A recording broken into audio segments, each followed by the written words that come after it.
You say, I love you unconditionally. Mm. Right? How has that phrase or that sentiment, like for you personally, how has that changed or developed? Through trial and error, I'm learning that it's true. Why are you laughing?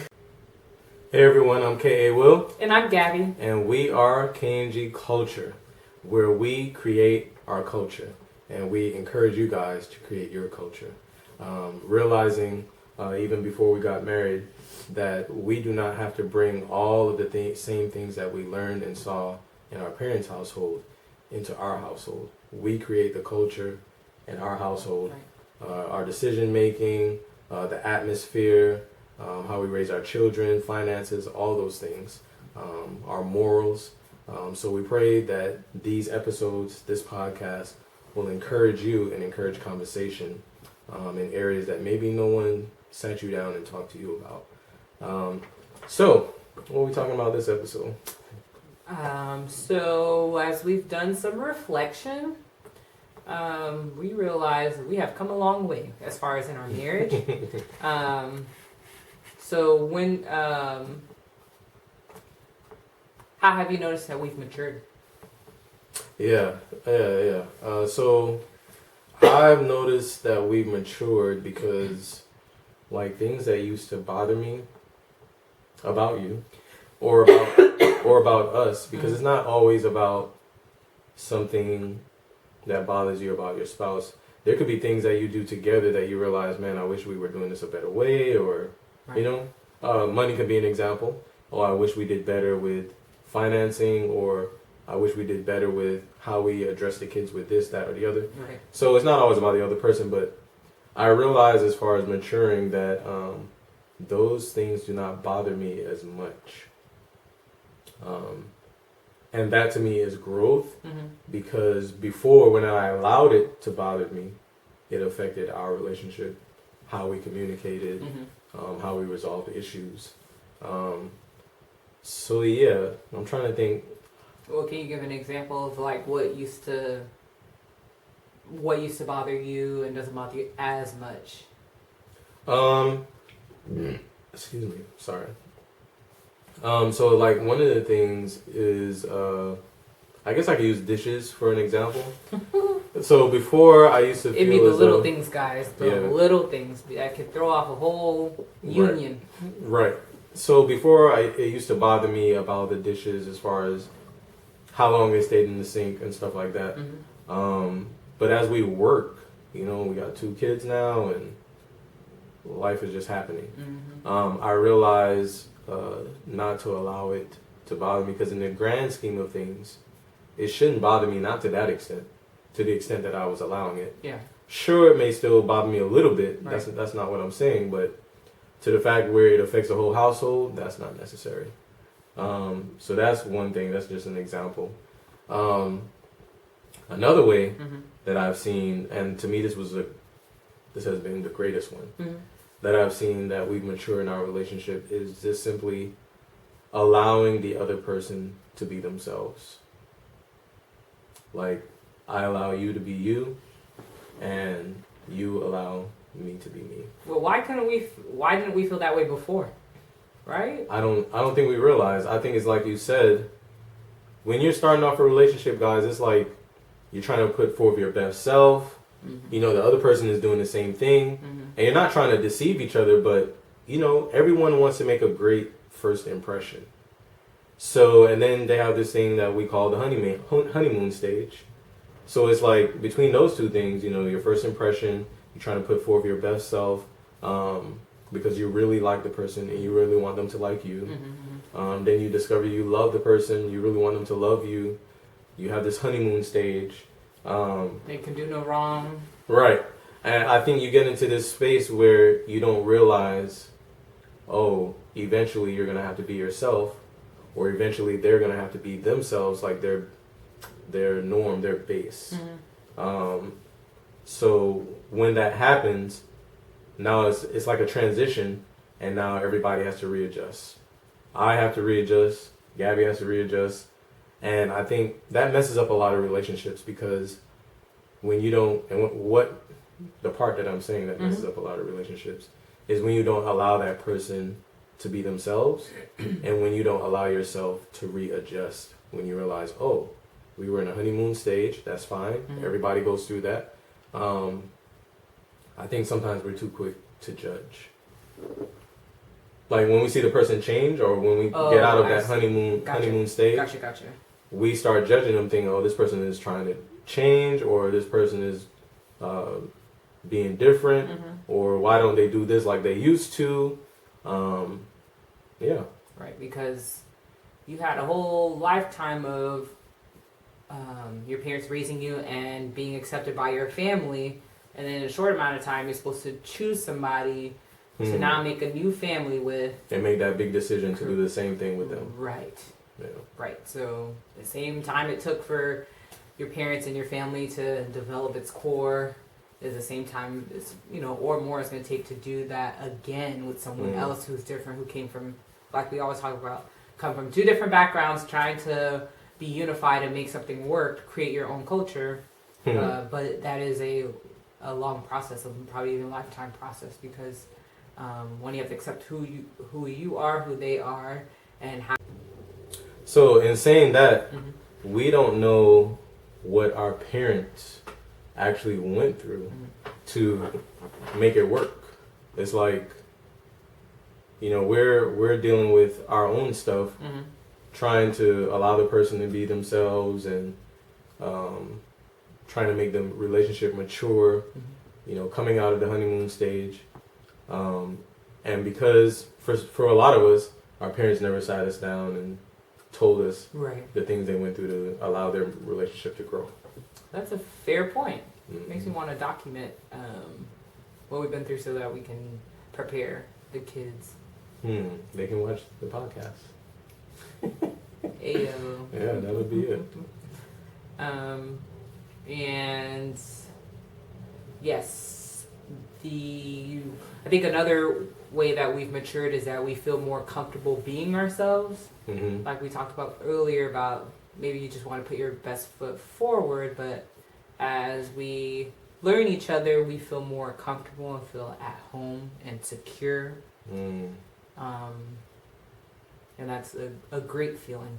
Yeah, I gotta stop you there, because that was another thing that made me feel comfortable around you, that made me know, like, man, this is it. Because I felt at home with you. Like, it's that is just a great feeling when you know that you can feel at home with a person. Home is like you're comfortable, you're at peace. Right. There's no worries. You can be at ease. Like you said earlier, you can be yourself. You can make mistakes and know it's okay. You're not gonna be chastised or criticized harshly, like being accepted for who you are, flaws and all, and appreciating it, and more than just tolerating it, but appreciating our idiosyncrasies, all of that. Right. When did you, how can I say it? When did you realize that our relationship started to mature, or it became more mature? Great question. I don't know. Let's see. I feel like, hard times usually are the indicator of something. They're usually the indicator that something is about to happen, like a change is going to come, especially a good one, or not. So I'd probably say our 7th year of marriage, when stuff hit the fan. Because because in the first few years, like you said, we were all lovey-dovey, and then real life kicked in, and then we just like adjusted and maybe didn't take inventory on how we were doing. We just like adjusted to everything else in life, having to move and work different jobs and all of this. And then in the 7th year, life hit us like, y'all not okay. And so after going through that, opening our eyes and helping us realize to keep our eyes open, that helped us to be more aware of things that kind of get us off balance. Yeah. What about you? What do you think? Yeah, I would have to agree. For me, after year 7, I definitely saw our relationship mature. Like it went to a different level. Mm-hmm. It went to a different level because, yeah, I just remember like that at home feeling. Mm-hmm. Did not have that feeling at all. Like it was tension. It was walking on eggshells. It was, can I be myself today? Mm-hmm. And we were struggling with that communication and also acknowledging each other's feelings. But after, like we talked about before in another episode, I think it's called Why is Marriage Hard? Mm-hmm.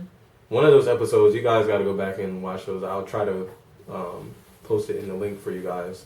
But basically, after counseling, it was almost like a reset. And sometimes you want to, and I think pride is definitely a part of it. You want to keep going, like, oh, we're going to make this work, going. That you don't realize the more you go, more tired you're getting, the more annoyed you're getting, the harder it's becoming. And motion is not going to make it better. Like, keep going. Just because you're still going doesn't make it better. Right. So sometimes you need that reset. Yeah.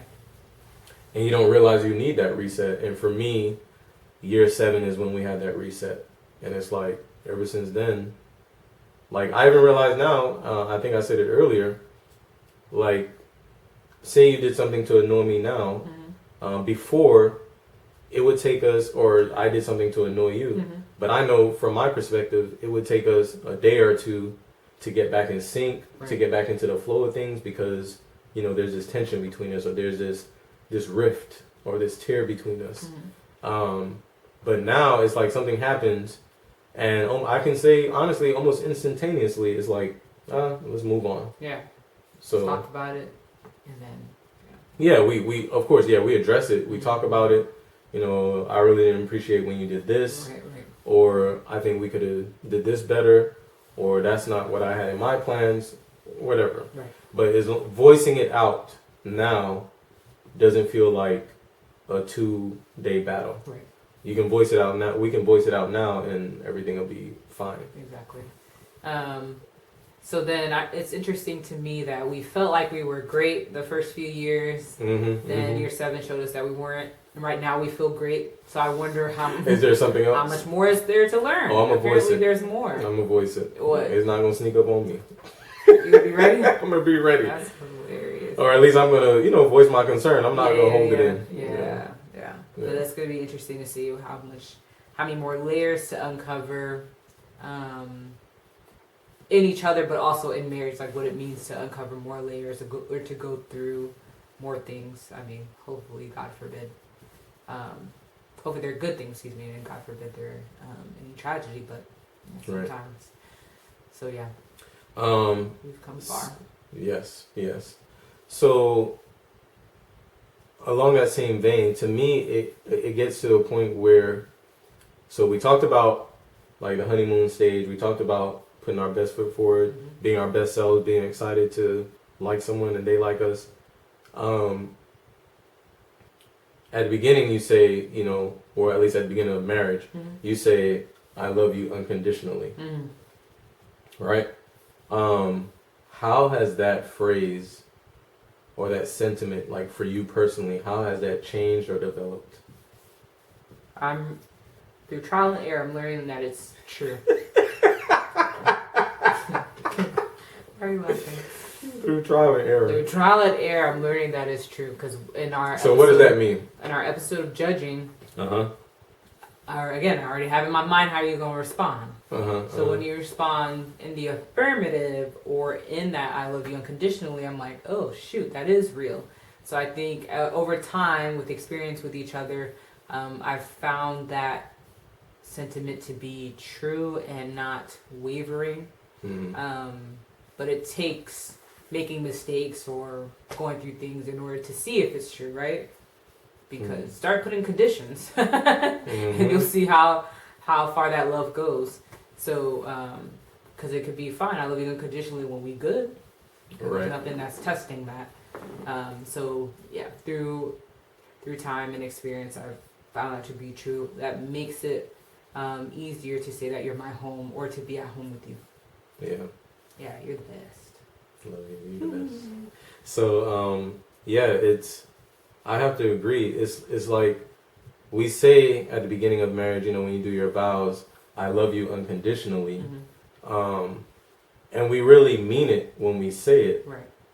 However, we don't know what all that entails with that person. Right. Because everybody's journey, you know, like this podcast, we've always talked about, everybody's journey is different.